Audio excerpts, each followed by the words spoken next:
Hello दोस्तों, कैसे हो आप। उम्मीद करता हूँ आप सब ठीक होगे, सेफ होगे, अपना ख्याल रख रहे होगे। जैसे कि मैंने आपको पहले और दूसरे लेसन में समझाया था कि स्केल क्या होता है, पिच क्या होता है, स्वर क्या होते हैं, और उसके अलावा भी आज मैं अपना नया लेसन स्टार्ट कर दे जा रहा हूँ कि स्वर कितने होते हैं। ज़्यादातर हम ये मानते हैं कि 7 स्वर होते हैं, लेकिन 7 स्वरों के अलावा भी इनको सपोर्ट करने वाले स्वर्स होते हैं, नोट्स होते हैं, जो कि इनको सपोर्ट करते हैं, जिनकी सहायता से कॉम्पोजिशन बनती है और धुन बनती है। क्योंकि 7 स्वर तो शुद्ध ही होते हैं, इसके अलावा भी कुछ स्वर होते हैं जो हमें पता नहीं है, क्योंकि नॉर्मली हम यही बोलते हैं कि 7 स्वर होते हैं। आज मैं आपको ये बताने जा रहा हूँ कि 7 स्वरों के अलावा हमारे इंडियन म्यूज़िक में कौन कौन से स्वर होते हैं, उनका नाम क्या होता है और उन्हें क्या कहते हैं, और वेस्टर्न नोट्स में भी उनको क्या कहते हैं, ये मैं आपको प्रैक्टिकली बताऊंगा और आपको कैसे होते हैं। चलिए अब हम अपने चलते हैं कंप्यूटर स्क्रीन पे, ताकि आपको मैं ज़रा ज़्यादा जानकारी दे सकूं।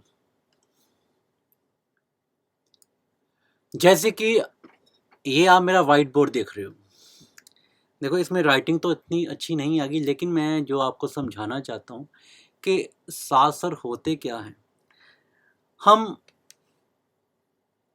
उन्हें क्या बोलते हैं, कैसे बोलते हैं। देखो, जो अगर देखा जाए तो जो हिंदुस्तानी संगीत में हम उन्हें विकृत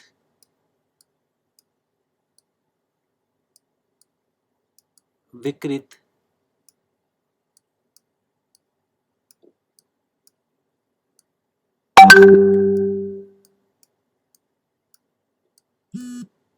स्वर कहते हैं।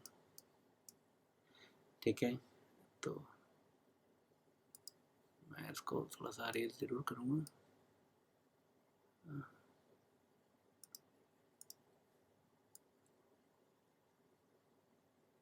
इसको थोड़ा सा अरेंज करूँगा। विकृत स्वर कहते हैं। थोड़ा सा इसमें मेरी राइटिंग स्लो आ रही है, पर माफ़ करना कि जो भी मैं आपको समझाना चाहता हूँ आपको प्रॉपर समझा सकूँ। अब विकृत स्वर कैसे होते हैं मैं आपको बताता हूँ। ये देखो, ये तो हो गया सा, उसके बाद रे, फिर रे, गा, गा,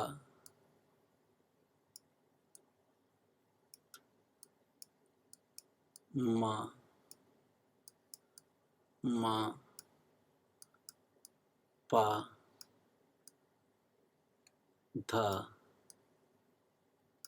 धा, नी, नी, और ये सा। चलिए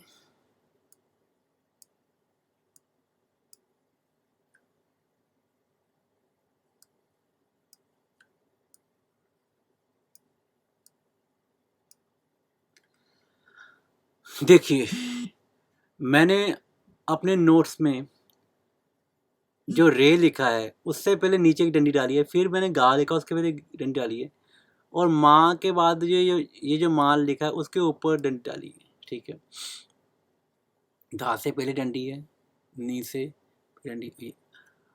अब मैं आपको बताता हूँ, कुछ स्वर होते हैं कोमल स्वर।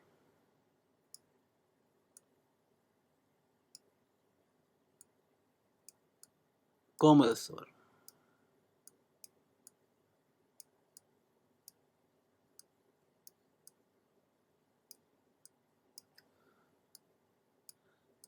इस ड्राइंग से राइटिंग इतनी अच्छी नहीं आती, पर फिर भी आई होप आप अंडरस्टैंड कर जाओगे। कोमल स्वर में कौन से आते हैं? रे,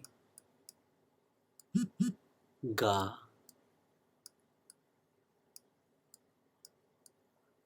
धा, और ये हो गए हमारे 5 स्वर से।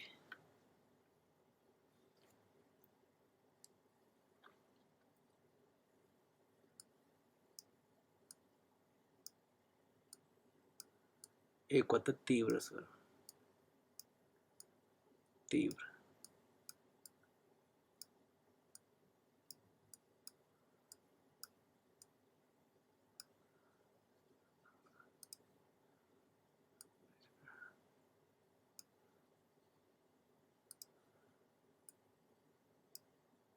आज मैंने वो सीखा है, मैंने ऑनलाइन राइट करना सीखा है ताकि आपको समझा सकूं। इससे थोड़ा सा मैं टाइम ले रहा हूँ, लेकिन आप समझ जाओगे कि ये सब मैं आपके लिए ही कर रहा हूँ ताकि मैं आपको प्रॉपर समझा सकूं। अब देखिए माँ तीवर क्यों होता है, देखो अब मैं बताता हूँ। सा अगर देखा जाए जो एक शुद्ध स्वर आता है, सा, मैं आपको प्रैक्टिकली बताऊंगा ये चीज़। सा पहले कोमल आएगा, कोमल के नीचे ये ऐसे डंडी लगी होती है जो मैंने लगाई हुई है, नी के मैंने नहीं लगाई, मैं लगा देता हूँ, भूल गया। रे गा धानी कोमल होते हैं, 4 स्वर हमारे कोमल होते हैं, ये मैं आपको बताता हूँ, 4 कोमल होते हैं। माँ तीवर जो होता है सिर्फ एक होता है, वो माँ होता है, ये याद रखिए आप। अब 4+1 देखा जाए तो 4+1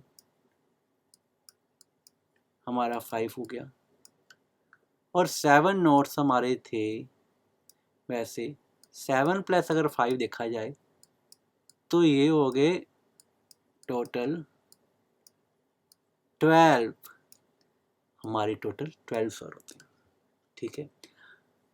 4 स्वर हमारे कोमल होते हैं और एक स्वर तीव्र होता है।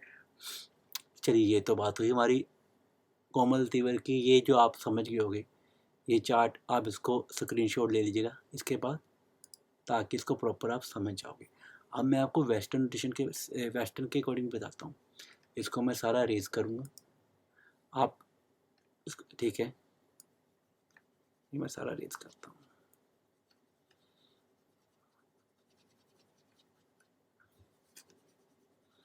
तो ये हो गया रेज हमारा, ये मैंने रेज कर दिया आपको बताने के लिए। ये इंडोनेशियन सिस्टम थी हमारी, जिसमें तीव्र स्वर कोमल स्वर, आप इसको याद रख लेना। अब वीडियो के एंड में इसके बाद मैं आपको प्रैक्टिकली बताऊंगा कैसे होती है अपने कीबोर्ड पे जाकर, ठीक है, क्योंकि ये चीज़ें जो होती हैं ना बहुत इंपॉर्टेंट है। थ्योरेटिकली वर्क है, लोगों को इसके बारे में नॉलेज नहीं होता, तो लेकिन अगर आपको म्यूज़िक प्रॉपर सीखना तो ये तीव्र स्वर कोमल बेसिक चीज़ें हैं, ये आपको आनी चाहिए, कोई बहुत बड़ी बातें नहीं है। चलो अब मैं आपको बताता हूँ हमारा जो वेस्टर्न ट्रेडिशन में क्या होता है, वो क्या होता है, सी डी,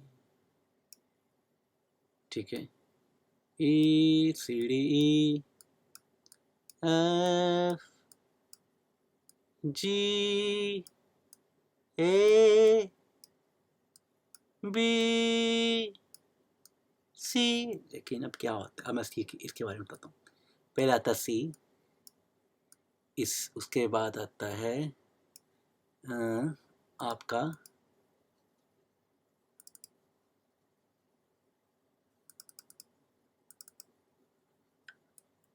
फिर आता है सी, इसको मैं दोबारा वहीं से जाऊंगा, सी आता है, फिर आता है आपका सी शार्प, सी शार्प का निशानी होता है। उसके बाद डी बोलते हैं इसे, ठीक है, उसके बाद आता है डी शार्प, डी शार्प का निशान ये होता है। मैं आपको निशान के बारे में बताता हूँ, यहाँ पे लिख भी देता हूँ ताकि आपको समझ आए, ठीक है। और ये होता है फ्लैट, इसे बोलते हैं sharp, SH A R P sharp, उसे बोलते हैं फ्लैट।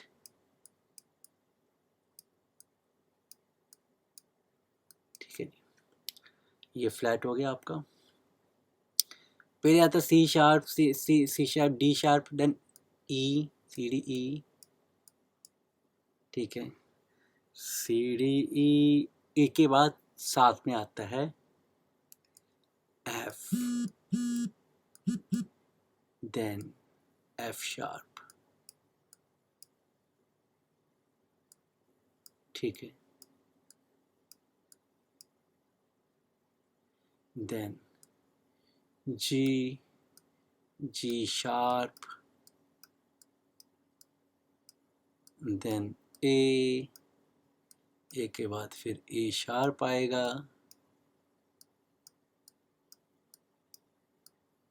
देन बी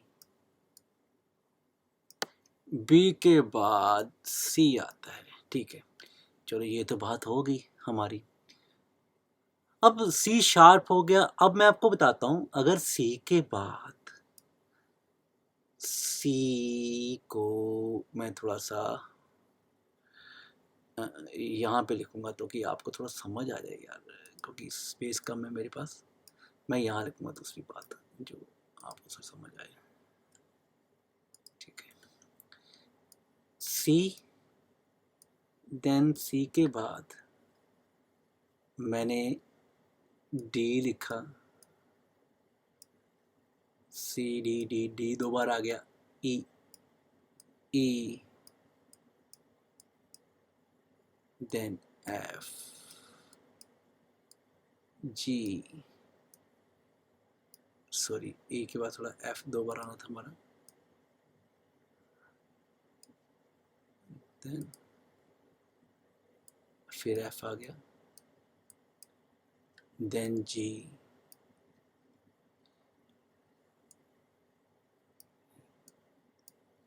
ए,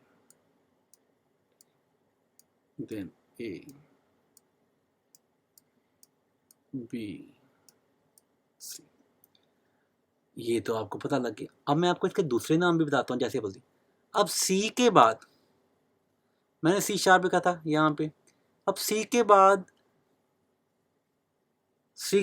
सी शार्प आता है। देखो, जब शार्प करते हैं तो हम एक नोट को आगे बढ़ाते हैं। ठीक है, ये मैं आपको प्रैक्टिकली बताऊंगा, वैसे आपको समझ नहीं आएगा। वैसे फिर भी मैं आपको समझा रहा हूँ, थ्योरिकली समझाना बहुत ज़रूरी। सी को अगर आगे बढ़ाए तो सी शार्प होता है, अगले वाला बटन सी शार्प होता है। अगर सी के जो मैंने पहले बताया था वाइट की होती है, वो मैं आपको प्रैक्टिकली नोट्स के बताऊंगा। सी शार्प होता है। अब देखा जाए तो इसको हम सी शार्प भी बोल सकते हैं, डी फ्लैट भी बोल सकते हैं। डी आएगा। मैं आपको दूसरे नाम भी बता रहा हूँ। ठीक है, जो इसको बोलते हैं सी शार्प या डी फ्लैट बोलते हैं इसको, दूसरे नोट्स को। ठीक है, अब क्योंकि वो आगे से मैंने पीछे का नाम कर दिया। पहले अगर हम सी को देखें आगे करके तो सी शार्प बनता है, अगर डी को देखें पीछे करके तो ये डी फ्लैट बनता है, डी फ्लैट हो गया। ठीक है, डी हो। उसके बाद हमारा ई होता है। अब ई फ्लैट नहीं होता, क्योंकि ई और गा सेम है, जो कभी चेंज नहीं होते। इनका कोई सेकंड रूप या सेकंड कुछ नहीं होता। वैसे मैं आपको प्रैक्टिकली बता रहा हूँ। ई, देन अब एफ आ गया। पहले हम एफ शार्प बोलते थे, ऊपर देखो। अब इसको हम एफ शार्प नहीं बोलेंगे, हम इसको बोलेंगे, और इधर में जाके मैं आपको समझाता हूँ। इसको बोलेंगे ई एफ जी, जी फ्लैट जो बोलते हैं। ठीक है, उसके बाद आपका जी फ्लैट हो गया। उसके बाद अगेन जी तो आएगा ही आएगा। ठीक है, देन ए फ्लैट, देन ए, देन बी शार्प। ए शार्प को हम बी फ्लैट भी बोलते हैं। देन बी आता है, देन सी। अब मैं बताता हूँ एग्जाम्पल। अगर हम सी शार्प बोलते हैं इसको, क्योंकि आगे ये इसका सेकंड रूप सी शार्प है, अगर देखा जाए पीछे से डी की तरफ से देखा जाए तो इसको बी डी फ्लैट भी बोलते हैं। वैसे ही जैसे जो आपका है डी डी डी के बाद ई आ गया आपका, उसके बाद ठीक है, उसके बाद आपका आता है सी डी ई, ठीक है, डी ई, डी शार्प को आप डी शार्प को आप जो डी शार्प है आपका, यहाँ पे मैं थोड़ा सा मिस्टेक कर गया, डी शार्प को आप ई फ्लैट भी बोलते हो। ओके, फिर ये आता है एफ के बाद, ठीक है ना, एफ उसके बाद ई के बाद एफ आता है।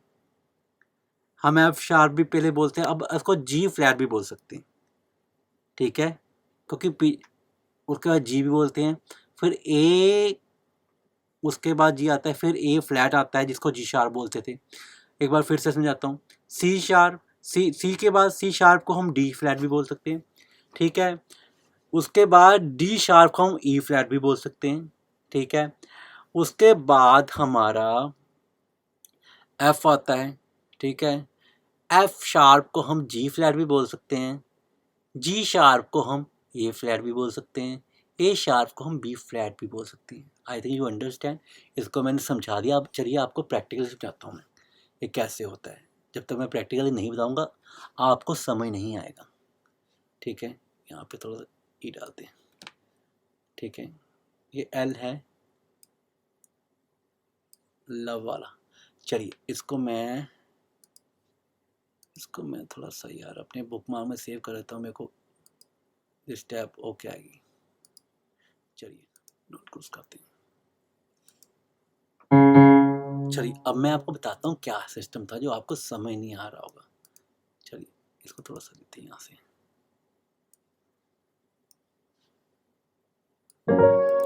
चलिए आई थिंक आपको कीबोर्ड तो दिख रहा होगा मेरा।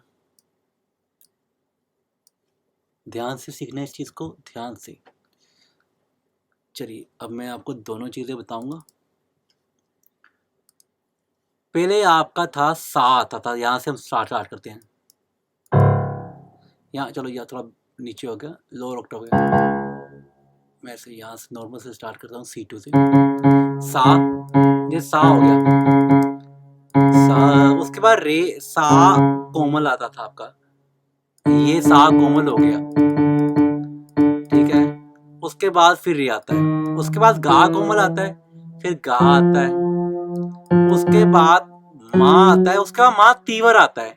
ये जो बीच में होता है सा और पा के बीच में माँ तीवर आता है। चलो दोबारा में इससे अब मैं इसको गा, सा रे रे गा मा मा। ये जो तीवर की आवाज है नेजल आवाज है, नाक से आती है। एंड पा ध धा नी नी सा, ठीक है, सा। तो आपका समझ लग गया आपको ये कोमल और शिव। कहने की बात यह है कि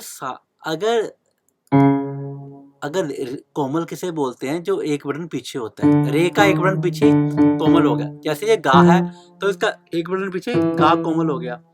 अब सीधा गा का माँ आता है तो माँ कभी कोमल नहीं होता, पहली बात तो ये बात सुनो। उसके बाद ये पा आता है एक बटन छोड़ के, पा से अब ये नहीं बोलना पा कोमल। सा और पा के कोई दूसरे रूप नहीं होते। सा और पा कभी कोमल नहीं होता, तीवर नहीं होता। सा पा नॉर्मल रहता है। अब ये माँ तीवर हो गया और सिर्फ माँ ही तीवर होता है सात स्वरों में, ये बात याद। फिर माँ के बाद धा कोमल आता है, क्योंकि धा ये शुद्ध धा, फिर धा शुद्धा, then knee Komal, knee and सा। आई होप यू अंडरस्टैंड, ठीक है।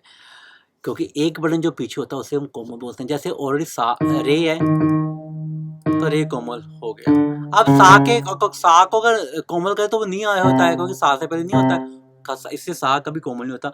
माँ को अगर कोमल कर दे, माँ के इससे पहले गा आता है वो कोमल नहीं होता। पा से अगर हम कोमल पा को करें, पा का भी कोमल नहीं होता, क्योंकि उससे पहले तीवर माँ है। ठीक है, ये आपको आई थिंक अंडरस्टैंड होगी। तीवर स्वर और कोमल स्वर मिला के हमारे 5 स्वर बनते हैं। ठीक है, यह हमारा तीवर स्वर कोमल स्वर का फंडा है, जो हमारी म्यूजिक में सारे यूज होता है। ये बात याद रखिएगा। तीवर स्वर और कोमल स्वर, अब मैं को एक बात और बताऊँ, तीवर स्वर कोमल स्वर आपके तार सप्तक में भी हो सकते हैं, मंद्र सप्तक में भी हो सकते हैं, मध्य सप्तक में भी हो सकते हैं, कहीं भी हो सकते हैं। अगर तार सप्तक में होगे तो ऊपर बिंदी लगी होगी, साथ में नीचे डंडी भी लगी। मैंने तीवर का भी निशान बताया, ऊपर आड़ी रेखा लगी होती है, कोमल के नीचे एक डंडी लगी होती है, वो हो गया। अब मैं आपको सी शार्प डी शार्प का थोड़ा कंसेप्ट क्लियर करता हूँ। C D F G A B C. ठीक है, अब सी के बाद ये क्या है, कभी हमने देखा नहीं था। ठीक है, सी के बाद ये क्या है यार, ये सी। ठीक है, सी सी सी के बाद ये डी, ये सी शार्प हो गया। ठीक है, अगर एक बढ़ाएं तो फिर डी आता है। ठीक है, उसके बाद डी शार्प आता है। ठीक है, फिर ई आता है, फिर एफ आता है, फिर एफ शार्प आता है, फिर जी आता है, फिर जी शार्प आता है, फिर ए आता है, फिर ए शार्प आता है, देन बी आता है, फिर सी आता है। ये तो बात होगी। अब देखा जाए दूसरा कंसेप्ट की तरफ, सी में वेस्टर्न नोट है। वेस्टर्न नोट की थोड़ी जैसे इंग्लिश में थोड़ी कंफ्यूजन होती है, वैसे हमारे वेस्टर्न नोट भी कंफ्यूजन होती है। ये दो नाम क्या है, ऐसे हैं वहाँ पे उनके। ठीक है, अब सी के बाद ये सी शार्प था। अगर देख, अब इसको डी फ्लैट भी बोल सकते हैं, डी फ्लैट, क्योंकि पीछे का। अगर आगे वाला सी शार्प थोड़ा सा तीखा। ठीक है, तीखा शार्प नोट। अब उसके बाद डी तो ये है ही है। डी के बाद ये क्या है यार, इसको ई फ्लैट भी बोल सकते हैं हम, इसको ई फ्लैट भी बोल सकते हैं, इसको डी शार्प भी बोल सकते हैं, इसको एफ तो बोलेंगे। ठीक है, उसके बाद इसको एफ शार्प भी बोल सकते हैं, इधर से देखा जाए तो जी फ्लैट भी बोल सकते हैं। उसके बाद ये हमारा होता है जी शार्प भी बोल सकते हैं, अगर आगे बढ़ाए तो इसे ए फ्लैट भी बोल सकते हैं। उसके बाद इसको ए शार्प भी बोल सकते हैं, और इसको इधर से देखा जाए तो बी फ्लैट भी बोल सकते हैं। I hope you all understand my point, what I want to explain to it. तो आपको समझ आ गया होगा कि मैं आपको एक्सप्लेन क्या करना चाहता हूँ, आपको समझाना क्या चाहता हूँ स्वर में। अब देखा जाए तो इसकी क्वालिटी, अब देखा जाए तो अब इसकी टोन क्वालिटी कैसे करेंगे, देखो सा रे कोमल हो गया, गा। ठीक है, तो अब मैं आपको नोट, सा रे शुद्ध हो गया, गा कोमल हो गया, देन उसके बाद हमारा हुआ गा शुद्ध हो गया। ठीक है, उसके बाद मा तीवर, देन पा, फिर धा कोमल, धा शुद्ध, नी सा। ठीक है, पहले हमारा कोमल आता है, फिर शुद्ध स्वर आता है इंडियन नोट्स में। ठीक है, तो जो अगर शुद्ध जो नोट शुद्ध नोट होते हैं उसकी जो टोन होती है हैप्पी होती है। सारे, अब कोमल की जो टोन क्वालिटी है रे सा रे रे, अब गा सा रे गा गा गा, तो वो टोन का भी फर्क है हमारा। ठीक है, सा रे गा कोमल, गा मा पा धा को कोमल, धा धा नी आधा नोट उससे कम होता है, कहने का मतलब। ये तो हमारा कंसेप्ट हो गया शुद्ध स्वर और कोमल स्वर का। और वैसे ही हमारे जो हमारी नोट्स होते हैं, वेस्टर्न नोट्स होते हैं, उनकी भी टोन वैसे ही सेम होती है। थोड़ा सा एक हाफ नोट का उनका फ़र्क होता है। हम उसको नी बोलते हैं तो वो सी बोलते हैं। थोड़ा सा नेम का चेंज है, उनकी जो थोड़ी थ्योरी है वो डिफरेंट है। अगर देखा जाए तो म्यूज़िक सेम ही, गाने तो वैसे ही बनते हैं। तो ये था हमारा शुद्ध स्वर और कोमल स्वर और हमारा फ्लैट नोट और शार्प नोट का कंसेप्ट। जो म्यूज़िक में बहुत मोस्ट मोस्ट मोस्ट इम्पोर्टेंट है, आपको आना चाहिए। ये जो मैंने फर्स्ट लेके 3 चीज़ें बेसिक बताई हैं, सप्तक बताए हैं, शुद्ध स्वर, नोट्स शुद्ध स्वर बताए हैं, शार्प स्वर बताए हैं, कोमल स्वर बताए हैं, तीव्र स्वर बताए हैं। इन कंसेप्ट को क्लियर कर लो, याद करो, रट्टा मार लो। अगर आपने म्यूज़िक करना है, दिमाग में होना चाहिए ये चीज़, ये नहीं पता ना हो आपको। आई होप यू अंडरस्टैंड, आपको समझ आ गया होगा। अगर समझ नहीं आता तो मेरे को कमेंट बॉक्स में लिखिए, मैं फिर से आपको वो कंसेप्ट क्लियर करने की कोशिश करूँगा, ठीक है। दूसरी बात ये है कि आप मेरे चैनल को सब्सक्राइब कीजिए। ये जो मेरी क्लासेस में फ्री ऑफ कॉस्ट है। मैं चाहता हूँ जो म्यूज़िक कर रहे हैं, संगीत कर रहे हैं, तो ऐसे अंधेरे में तीर ना मारते रहें, करें लेकिन नॉलेज के साथ म्यूज़िक करें, ठीक है। सीखना बहुत ज़रूरी है, हर चीज़ के लिए सीखना बहुत ज़रूरी है। अगर आप सीखोगे तो आपके अंदर कॉन्फिडेंस बहुत इम्प्रूव होगा, कॉन्फिडेंस लेवल आपका हाई होगा, ठीक है। तो I think you understand my this sharp and flat common स्वर्स का जो कंसेप्ट था, मैंने आपको बता दिया है। इसको समझिए, बार बार देखिए वीडियो को, बार बार समझिए। जब तक याद नहीं हो जाता तब तक आगे मत बढ़िए, कभी भी आगे मत बढ़िए जब तक पहला लेसन आपको क्लियर नहीं होता। Thank you very much.